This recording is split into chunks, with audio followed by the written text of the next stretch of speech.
Okay, good morning. Call the November 12th, 2024 Corrections Policy Committee meeting to order.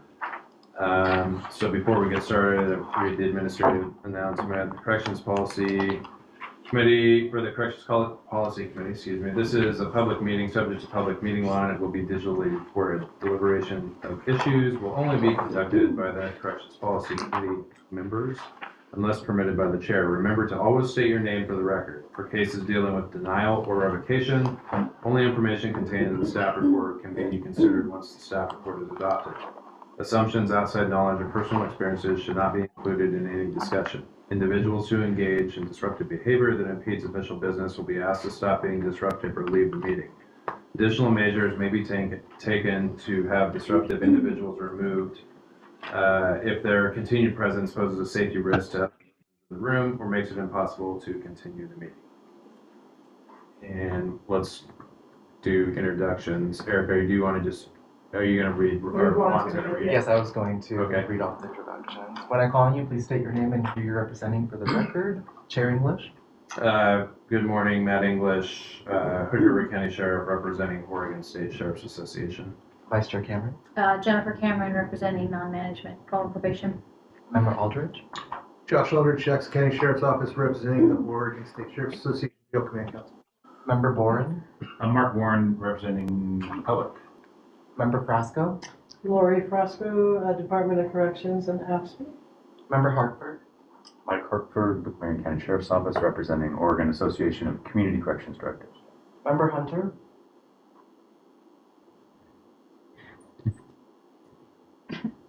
Good morning, Nick Hunter, Marion County Sheriff's Office, representing the OSSA. Member Mays. Good morning, Officer Mays, representing non-management, Oregon Department of Corrections. Designee Stephen. Brian Steffen, Chief Security for Department of Corrections, representing Director Mike Reese. And Member Reyes. Aaron Reyes, Superintendent, Two Rivers Correctional Institution, representing the Oregon Department of Corrections. And then now for staff introductions. I'll go first. Juan Lopez, Executive Assistant, DPSST. Criminal Justice Support Specialist, DPSST. Cindy Park, DPSST. Melissa Langbacho, Professional Standards Case Coordinator at DPSST. Kathy Fink, DPSST. Kevin Calpine, DPSST. Jennifer Howell, DPSST. Sam Kenny, DPS. Fantastic, thanks. So we'll move into consensus on the minutes. So did everybody have a chance to review the minutes from our August 13th, 2024 meeting? Are there any modifications, issues with those minutes? If there are not, is there a consensus to adopt those? All right, seeing consensus and no objections, the minutes are adopted. So we will move into administrative closures.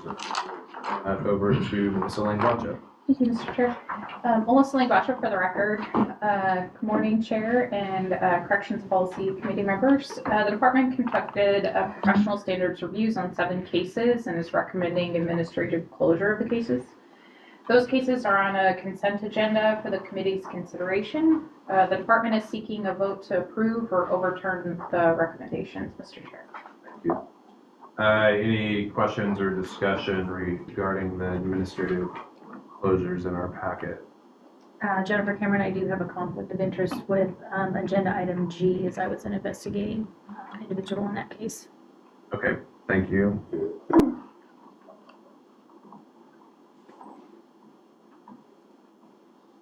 Any questions? If hearing none, if somebody wants to make a motion to approve the consent agenda as presented.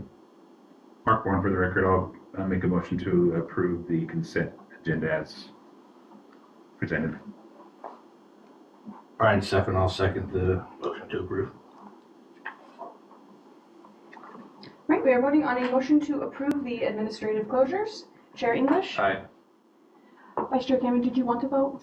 Yeah, I can. Vice Chair Cameron. Aye. Committee Member Aldrich. Aye. Committee Member Boren. Aye. Committee Member Frasco. Aye. Committee Member Hartford. Aye. Committee Member Hunter. Aye. Committee Member Mays. Aye. Committee Member Stefan. Aye. And Committee Member Reyes. Aye. Motion passed. Thank you. Okay, we will move into our cases. So the first case will be David Dalton, which is presented by Melissa Langbacha. Thank you. Melissa Langbacha for the record. Good morning, Chair and Corrections Policy Committee members. The department opened a professional standards case for David Dalton after receiving an automated notification that he had been arrested and criminally charged with harassment and assault in the 4th degree. Dalton's charges stem from an incident at a tavern in which Dalton walked up to a man and hit him in the head. Dalton pled guilty and was convicted of harassment misdemeanor charge. The charge for assault in the 4th degree was dismissed as part of a plea agreement. The department found that Dalton violated the board's moral fitness standards for misconduct by violating criminal law and obtaining a criminal disposition for harassment. Dalton also threatened or harmed the person by hitting him in the head. Thank you, Mr. Chair. Thank you. So is there consensus to adopt the staff report as presented? No objections? Okay. There's consensus for that, and then we will open the case up now for discussion and identifying any aggravating or mitigating factors.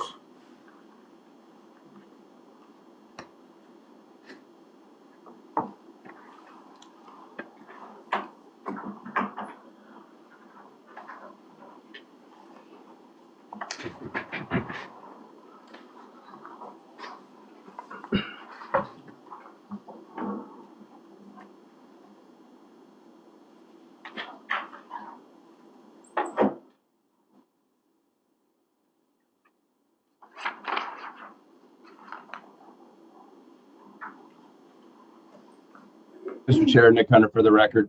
Don't we have to take one more step before we get to aggravating and mitigating? What step?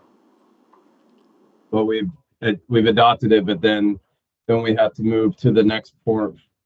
Could be wrong here. That maybe I'm totally wrong. It wouldn't be that odd for Tuesday morning. It was vacation yesterday, I think, but not really. Well, it's all combined now, so the discussion of the case is open because we have consensus to adopt the record. And so now we can discuss the case and then identify the aggravating and mitigating. Okay, fair enough. Then I'll just, aggravating factor is the inconsistencies in the statements provided by Mr. Dalton.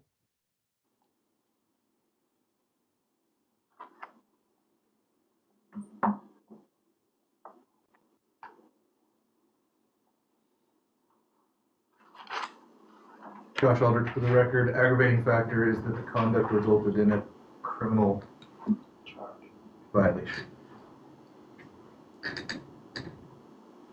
Mike Hartford for the record. Aggravating factor is Mr. Dalton did not complete his probationary term and currently has a warrant for his arrest for not completing his community service, as of the writing of this report, anyway.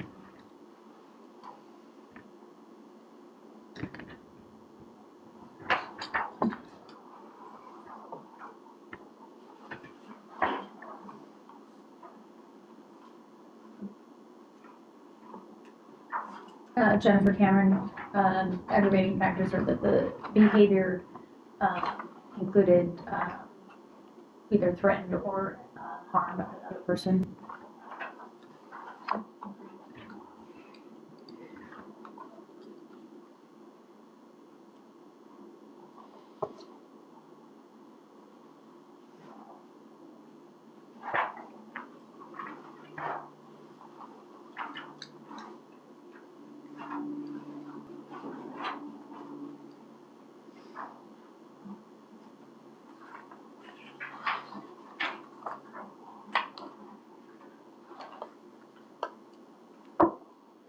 Any other aggravating or mitigating?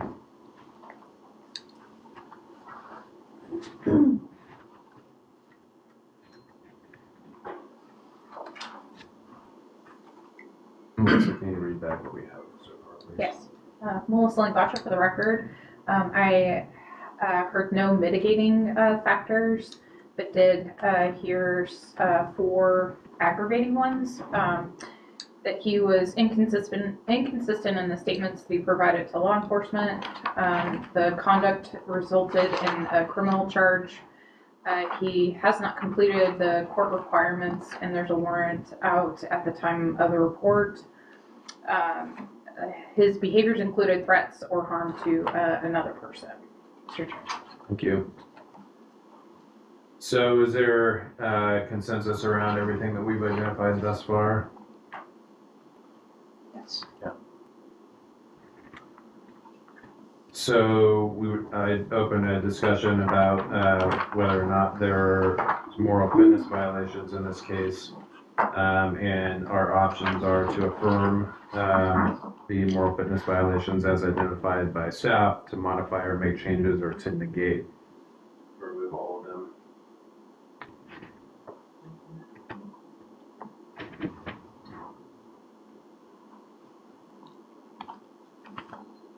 And that can be by motion. Josh Eldridge for the record. I'd make a motion to affirm all of the recommendations made by staff. Nick Hunter for the record, I would second that. The identification of misconduct as the moral fitness violation, affirming that staff analysis. Thank you. We are voting on a motion to affirm the moral fitness violations as presented. Chair English. Aye. Vice Chair Cameron. Aye. Committee Member Aldrich. Aye. Committee Member Boren. Aye. Committee Member Frasco. Aye. Committee Member Hartford. Aye. Committee Member Hunter. Aye. Committee Member Mays. Aye. Committee Member Stefan. Aye. And Committee Member Reyes. Aye. Motion passed. Thank you. So now the floor is open for discussion and a motion whether we should recommend action or no action in this case. Jennifer Cameron, I recommend action. Mike Hartford for the record, I second that. Thank you. It's been moved and seconded. Any further discussion? We are voting on a motion to take action. Chair English. Aye. Vice Chair Cameron. Aye. Committee Member Aldrich. Committee Member Boren. Aye. Committee Member Frasco. Aye. Committee Member Hartford. Aye. Committee Member Hunter. Aye. Committee Member Mays. Aye. Committee Member Stefan. Aye. And Committee Member Reyes. Aye. Motion passed. Thank you. So now floor is open for discussion about recommended length of ineligibility. So because we are dealing with misconduct, we can consider between 3 and 10 years. Just remember that on the record, please state why you're recommending this specific ineligibility period.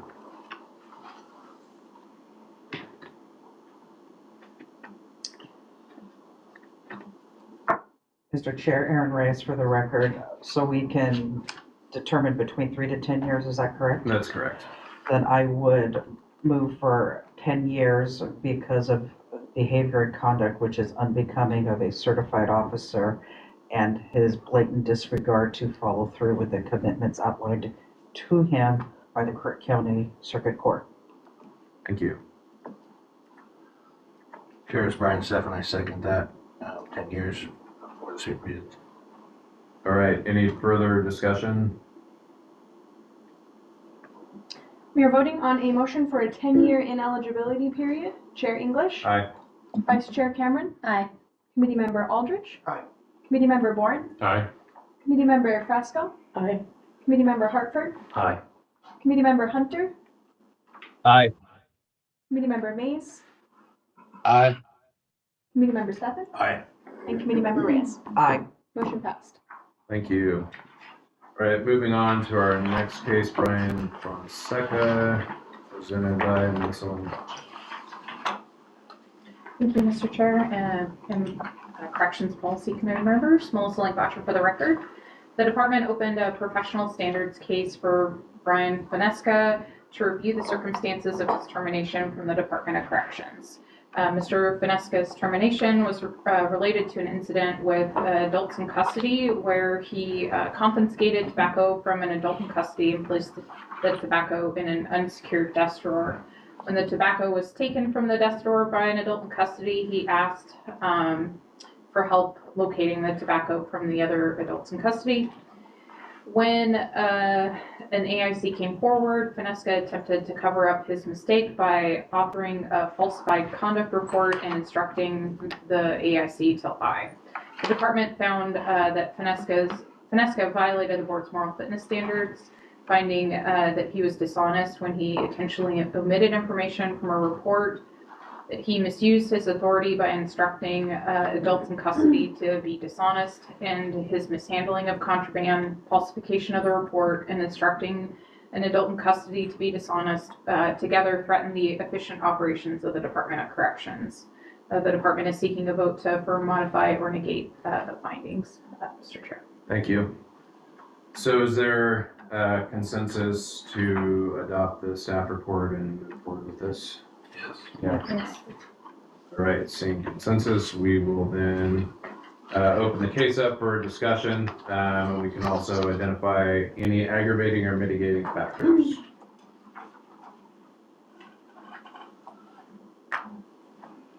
Brian Stefan, aggravating factors. He was trained how to handle evidence and disregarded the training, handled it incorrectly. He lied about the contraband. He had told an AIC that he needed to lie about the contraband.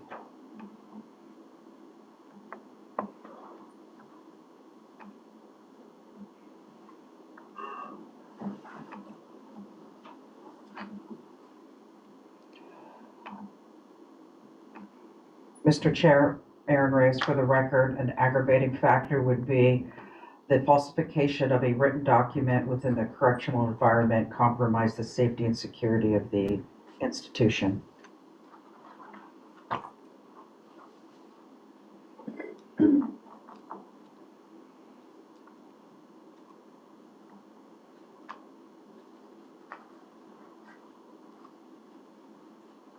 Nick Hunter, aggravating factor, couple of them.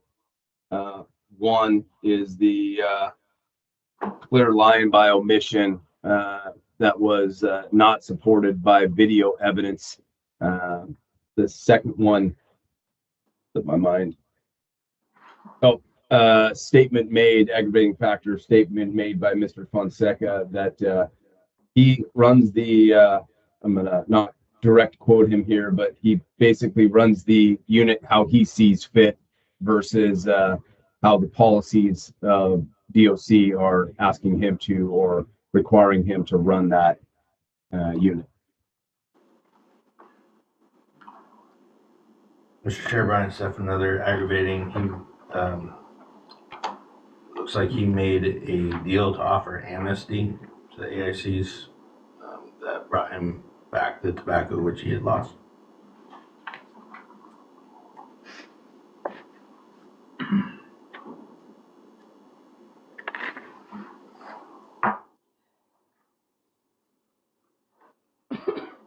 Mr. Chair, Aaron Reyes, for the record, he attempted to use his position and authority to his advantage by asking an AIC to be dishonest during the course of an investigation.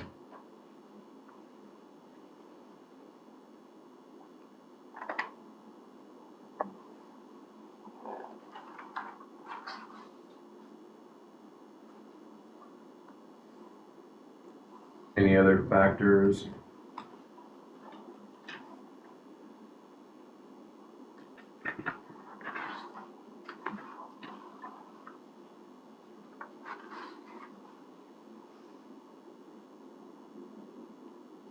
Melissa, can you recount what we got, please? Yes, Mr. Chair. Melissa Lang Botcher for the record. I didn't hear any mitigating factors, but heard only aggravating ones. For aggravating, I have that he was trained on how to handle evidence and failed to follow the directions in the training. He lied about his conduct and told an adult in custody that they needed to lie. His falsification of a written report compromises the safety and security of the Department of Corrections institution. He lied by omission. It was clear that his lie by omission was not supported by video evidence. Statements by Finesca were that he runs the unit how he sees fit instead of by following the agency directions. He offered amnesty to an adult in custody for tobacco, which he had lost. He attempted to use his position to have an adult in custody lie during an investigation. Mr. Chair. Thank you. Any additional aggravating or mitigating? Mr. Chair, Nick Kutcher for the record. I would just add one more on there that Mr. Finesca demonstrated a pattern of behavior around the mishandling of evidence, and this was not the first time he had mishandled or improperly handled evidence.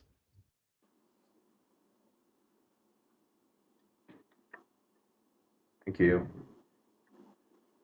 Is there consensus from the committee of everything that we've identified thus far? All right, seeing no objections, I would open the floor for discussion about whether there's a moral fitness violation.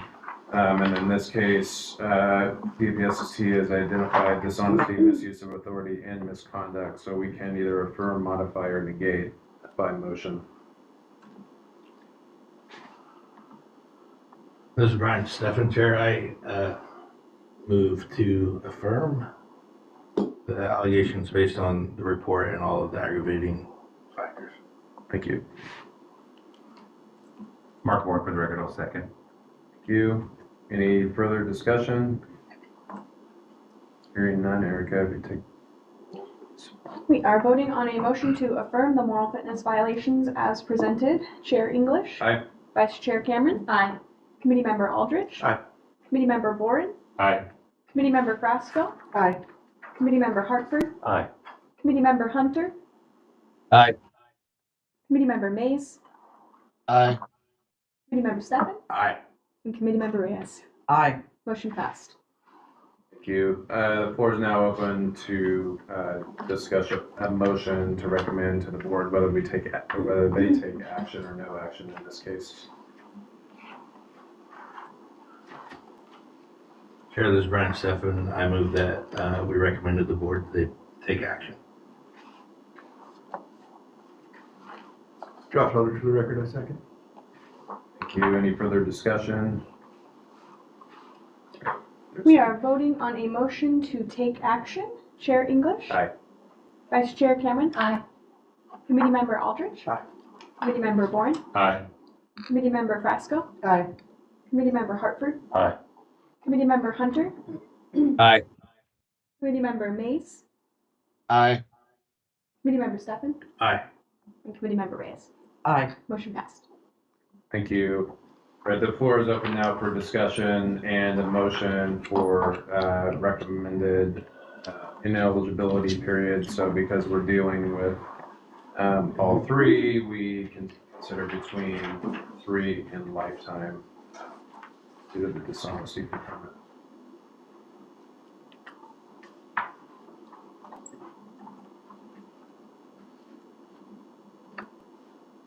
Chair Brian Steffen, I move that we recommend lifetime based on the report and all the aggravating factors. Mike Hartford for the record, I second the lifetime and add that in his mitigation, he doesn't take responsibility for any of it. He blames his supervisors. Thank you. Any additional discussion? Voting on a motion for a lifetime ineligibility period. Chair English. Aye. Vice Chair Cameron. Aye. Committee Member Aldrich. Aye. Committee Member Bourne, Aye. Committee Member Pasco. Aye. Committee Member Blackford, Aye. Committee Member Hunter, Aye. Committee Member Mays, Aye. Committee Member Stefan, Aye. and Committee Member Reyes. Aye. Motion passed. Thank you. All right, we will move on to Jesus Gutierrez, presented by Gotcha. Mr. Chair, that case got pulled from the agenda. I did not see that. DPSST learned that there was an open investigation that was still pending, so we're awaiting completion of that before we move forward with ours. Okay. Then we will move on to Matthew Klimek. Melissa Langbotcher for the record. Good morning, Mr. Chair and committee members. The department opened a professional standards case for Matthew Klimek after he was terminated from the Department of Corrections. The Department of Corrections requested assistance from the Department of Administrative Services to conduct an investigation into allegations surrounding criminal charges that were against Klimek. The investigation found that he falsified tier checks, misused state resources, sent photographs of women to his work email, failed to notify his employer of his arrest in writing, and sent a photo of an adult in custody that was in the hospital to another person over Facebook Messenger. The department found that he violated the board's moral fitness standards for misconduct and misuse of authority. Klimek used his position to harm an adult in custody for his benefit. He invoked a code of silence by telling a coworker not to disclose his conduct after he intentionally violated the Department of Corrections policies, which threatened or harmed the efficient operations of the Department of Corrections. Klimek's arrest threatened the efficient operations of the agency by bringing negative attention to the agency and the profession. He was inattentive to his duties, which threatened or harmed the adults in custody and others in the facility whose safety and security was his responsibility. Klimek displayed an intentional pattern of unwanted or excessive contacts. Klimek's pattern of behaviors which targeted a woman based on her sex is discriminatory and would lead an objectively reasonable person to believe that he is unable to perform the duties of a public safety professional in a fair and impartial manner. The department is seeking a vote to affirm, modify, or negate the department's findings, Mr. Chair. All right, thank you. Mr. Chair, Aaron Reyes for the record. I'd like to, if I may, please announce a potential conflict, as I was the primary administrative investigator at the time on Mr. Matt Klimek and prior to becoming a superintendent. Thank you.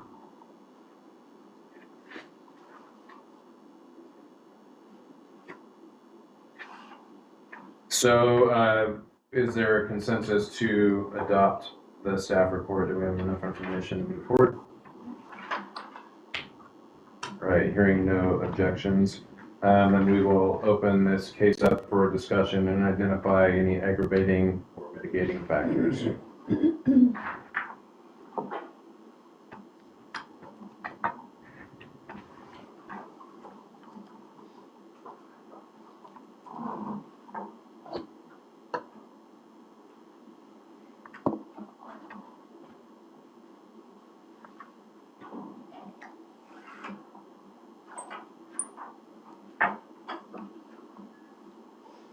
Mr. Chair, Brian Stefan, Mr. Klimek invoked the code of silence, which is directly threatens the safety and security of the correctional institution.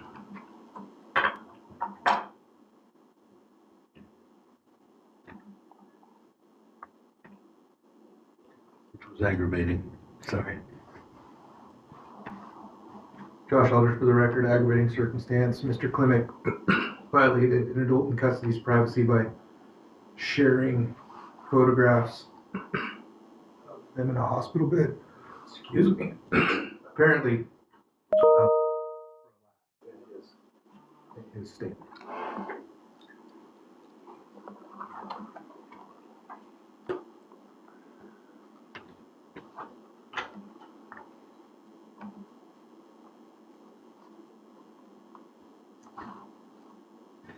Mike Hartford for the record.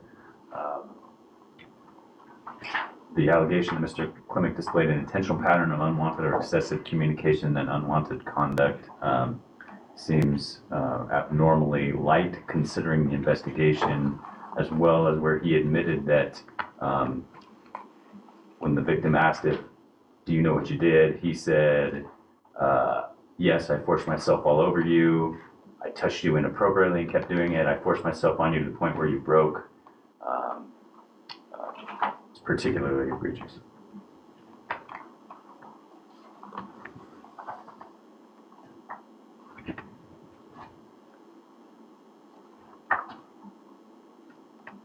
Bad English for the record. There was a continued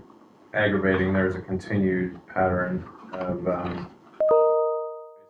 using his position to force his will on people to violate policies, so that it was not just a one-time thing. There's multiple things to unpack in this case, and so it's aggravating that it was multiple occasions.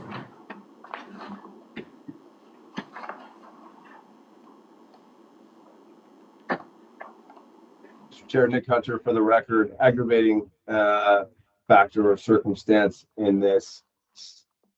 Several times, Mr. Klimek put his own personal desires over the safety and security of the facility.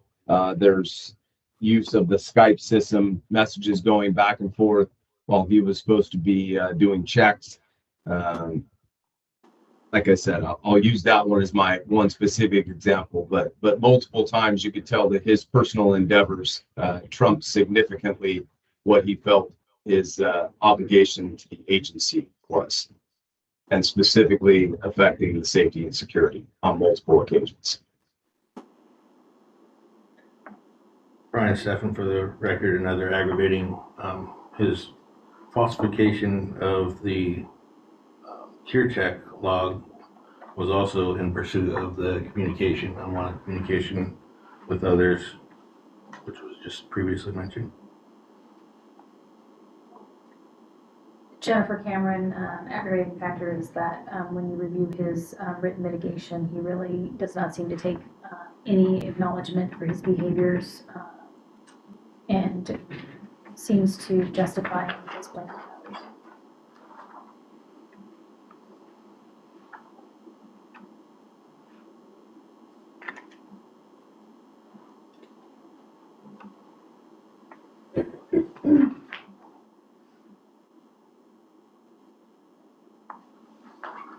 Any other aggravating or mitigating?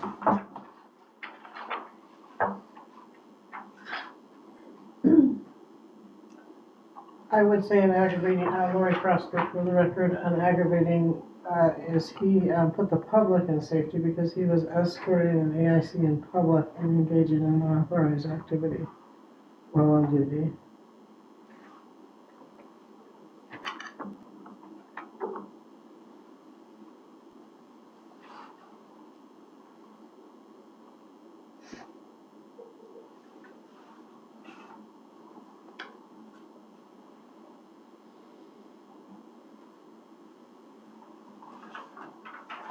So can you recall what you have? Yes, Mr. Chair. I didn't hear any mitigating factors, only aggravating. For aggravating, I've reported that he invoked a code of silence which threatened the Department of Corrections. He violated an adult in custody's privacy by sharing photos of them while they were in the hospital for a laugh. He exhibited an intentional conduct pattern in which he forced himself upon a woman, which was particularly egregious. Let me rephrase that. He exhibited intentional conduct in which he forced himself upon a woman, which was egregious. There was a pattern of him forcing himself or his will upon others on multiple occasions. He put his personal desires over the safety and security of the Department of Corrections on multiple occasions. His personal endeavors trumped the agency's needs. His falsification of a tier check log benefited him over the agency's needs. In his mitigation, he didn't take accountability for his actions and placed the blame on others. He put the public at risk when escorting an adult in custody in public. Mr. Chair. Thank you. Any other aggravating or mitigating? Is there a consensus about what the committee's identified thus far? All right, so floor is open for discussion about whether to recommend to the board that we affirm what DPSST has found, which in this case is misuse of authority and misconduct, so we can affirm, modify, or negate. And looking for a motion. Mr. Chair, this is Brian Steffen. I move that we affirm. Jennifer Cameron, I'll second. Any further discussion? Mike Hartford, for the record, just touching on the dishonesty, the no substantial evidence to support a finding of dishonesty, the falsified report seems pretty clear that there was at least a certain level of dishonesty. I'm curious if the other members of the committee agree that perhaps we should modify the finding in the report to include dishonesty.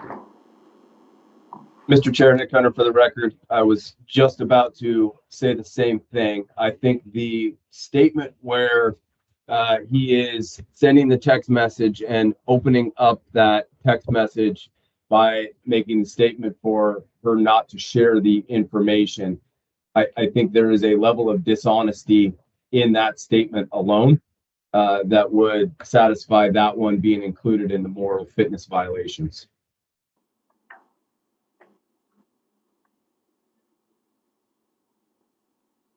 Q.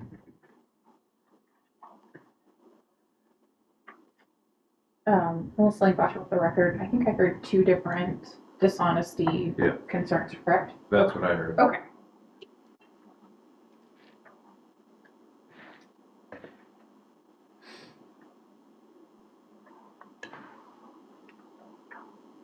Mr. Chair, Nick Hunter again, just to be very clear, the statement was, okay, promise you won't tell anyone. I showed you this. In and of itself, that is a dishonest statement because it is trying to protect through omission that information coming out. And Mike Hartford, for the record, my argument was that while I think the timestamp of the Skype conversation leads an objectively reasonable person to believe that he could not have completed that tier check within the amount of time between the text messages, I would have come to a different conclusion, I believe.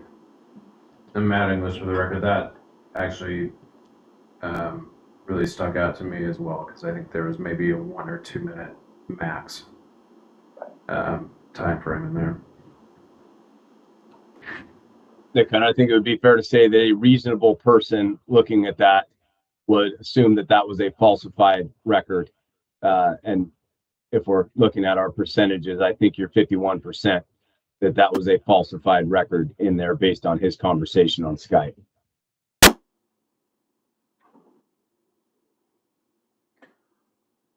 Mr. Chair, Brian Steffen, for the record, with a question.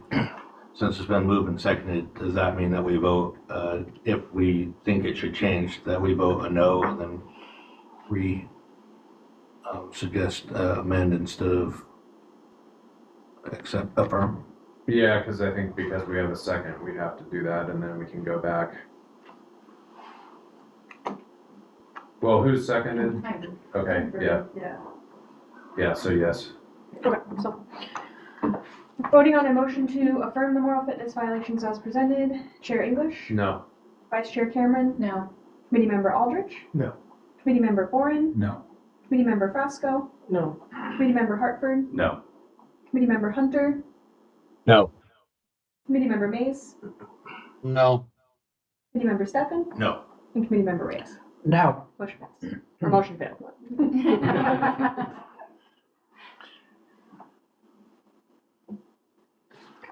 Okay, so as discussed, there has been, dishonesty identified in this case in two, different instances. So we, looking for a motion basically to, incorporate that, so it'd be a modification of what, DFSSC has presented to us. Josh Eldridge for the record, can I hear one more time what those two were? Yeah, I have, the committee found that his statement, okay, promise you won't tell anyone, was dishonesty by omission, and that he falsified the tier check logs, and that he could not have completed the checks while using Skype Messenger at the same time. Mr. Chair, Brian Stefan, I move to amend to include dishonesty based on the discussion that we just had. Thank you. Mike Harper for the record, I'll second. Thank you. Any further discussion? We are voting on a motion to modify the moral fitness violations to include dishonesty. Chair English? Aye. Vice Chair Cameron? Aye. Committee Member Aldrich? Aye. Committee Member Boren? Aye. Committee Member Frasco? Aye. Committee Member Hartford? Aye. Committee Member Hunter? Aye. Committee Member Mays? Aye. Committee Member Stefan? Aye. And Committee Member Reyes. Aye. Motion passed. Thank you. So the floor is open now for discussion, and a motion to recommend to the board whether we take action or no action. In this case, take action. Josh Eldridge for the record, I would move to recommend that the board take action. Mark Warren for the record, I second. Thank you. Any further discussion? We are voting on a motion to take action. Chair English? Aye. Vice Chair Cameron? Aye. Committee Member Aldrich? Aye. Committee Member Boren? Aye. Committee Member Frasco? Aye. Committee Member Hartford? Aye. Committee Member Hunter? Aye. Committee Member Mays? Aye. Committee Member Stefan? Aye. And Committee Member Reyes. Aye. Motion passed. Thank you. The floor is open now for discussion and recommendation of ineligibility periods because we're dealing with dishonesty. We can consider between 3 years and lifetime recommendation.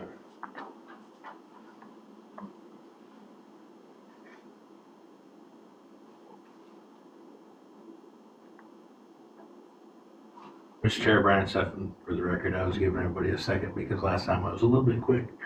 But I had moved that we recommend lifetime. And can you state on the record why?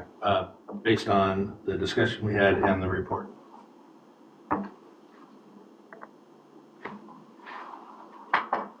Mike Harper for the record, I second. Thank you. Any further discussion? Voting on a motion for a lifetime ineligibility period. Chair English? Aye. Vice Chair Cameron? Aye. Committee Member Aldrich? Aye. Committee Member Boren? Aye. Committee Member Frasco? Aye. Committee Member Hartford? Aye. Committee Member Hunter? Aye. Committee Member Mays? Aye. Committee Member Stefan? Aye. And Committee Member Reyes. Aye. Motion passed. Thank you. So you can do the ARC nomination piece. Yes, I will. All right. We will turn it over to Kathy McAlpin. Thanks, Chair. Captain McAlpin for the record. I just want to bring to this committee's attention that the applicant review committee, for those who may not be aware of it, that was created, I think, a couple of years ago to timely address those individuals hired that had a criminal conviction prior to their law enforcement experience, but we needed to vet it out to see if the committee, thus the board, would take action before we try and let them into one of the basic academies or that discipline. Currently, the makeup of the ARC is 2 from telecommunications, 2 from corrections, 2 from police, and 1 representative of the board, the public member. At this time, we do have Aaron Reyes and Ted Langley finishing their first 1-year term. And these are 1-year terms. And they can be given a second one if they so desire, or we can open it up to anybody else on the corrections committee that is in their second term. And so in this case, to give you more information, Aaron Reyes is available to Yes, ma'am. do this again. Ted Langley is not here to ask whether or not he would be willing to. And then that opens it up for you, Chair, also Mark Boren and John Frost are all in their second year, if my data is correct. So I will leave it up to you to either volunteer for another go or, which is always greatly appreciated. Again, we meet monthly on this. Sometimes we do go a month or 2 without, but these are a little bit more timely. They're generally conducted online. The packets are pretty light as far as what you're used to here. Happy to answer any questions, or if anybody's willing to continue or try anew. Mr. Chair, Aaron Reyes, if allowed, I would continue my second term. That is much appreciated. Thank you. And Mark Bourne, for the record, I would be willing to serve also. Great. So should we, since Ted's not here, want to check with him about what he wants to do? Yeah, the only thing is it has to be done by the board, the committee, right, as far as any official approval, is that right? Correct. The committee, Jennifer Howell, for the record, the committee nominates and by majority vote appoints. Right. So it just has. Consensus good enough, Jennifer? Vote. Actually vote, okay. So, Matt English for the record, so Mark Warren and Aaron Reyes have both agreed to serve on the ARC. Are there any other nominations?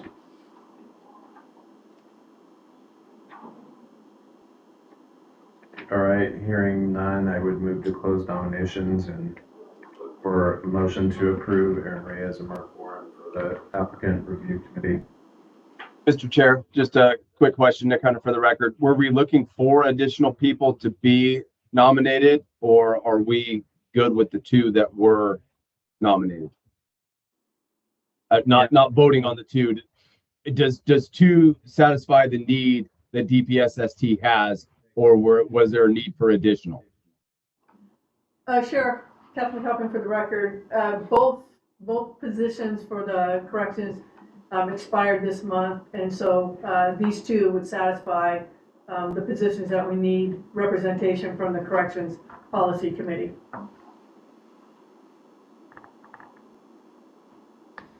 Thank you.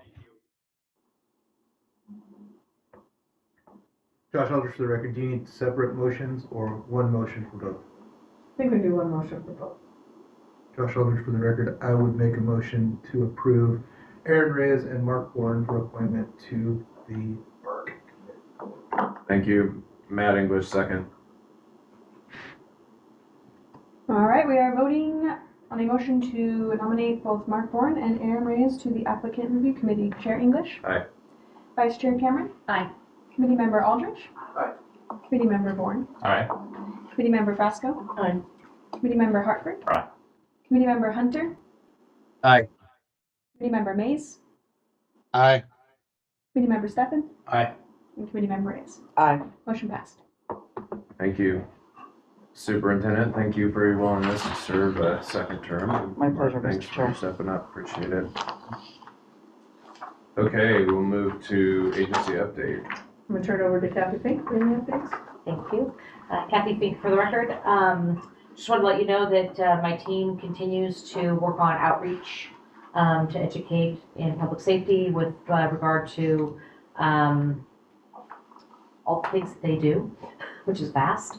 And so currently, one of our team members is making some connections with someone that she's had contact with for a long time at the DOC, trying to coordinate maybe some sort of a virtual and a hybrid virtual and in-person training workshop type thing so that we can talk about all things to include hiring, scheduling, certifications, compliance with reviews for class notebooks, since a lot of training your training is happening at your facilities, as well as adding additional components with regard to the moral fitness cases. So that's where we're at.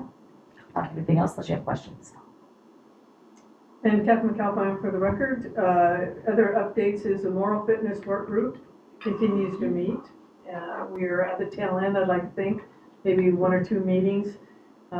Jennifer's worked diligently on summarizing everything, all the vast topics that we've gone through, and we'll present to the work group some of the recommendations they made, make sure we had it right, clarify anything. So we're hoping that there's just 1 or 2 more meetings, and then we may be coming to the board with some recommendations. So again, appreciate, Mark is on that, all the work that moral fitness, that has been a marathon, not a sprint, and definitely appreciate the thoughtfulness and the discussions that go on in there.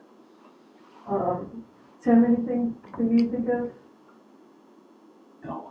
Okay. I think that concludes the update. We are going into holiday mode, and I know that we have some closures at the end of December, or they may or may not impact if you have any students here. But in that, we'll be operating business as usual. And that concludes the update. Great. Any questions for the SST team? Anything for the good of the order?